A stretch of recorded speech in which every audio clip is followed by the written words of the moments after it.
అరే కృష్ణ చూస్తున్నావు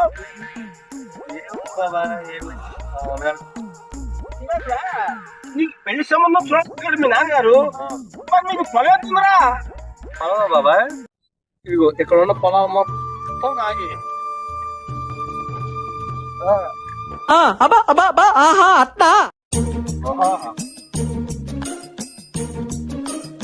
అదే కృష్ణ బాబాయ్ ఈ పొలం అంతా నువ్వు సంపాదించావా మీ నాన్న సంపాదించాడా మీ సార్ సంపాదించాడా పెట్టు అన్నయ్య సూపర్ రా బాబాయ్ ఒకళ్ళ సొమ్ము నేను ఉంచుకునేవాడు ఇదంతా ఎండాకాలం మాత్రం వానాకాలంలో వాళ్ళ పొలాలు వాళ్ళకి నాకు ఏడుపు వస్తుందిరా ఏమడిరా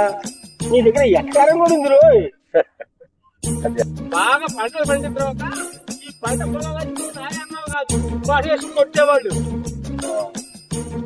నువ్వు మామూలు కాదు ఎందుకు కాల్ చేసి అన్నమని జైలుకి వెళ్ళిపోతా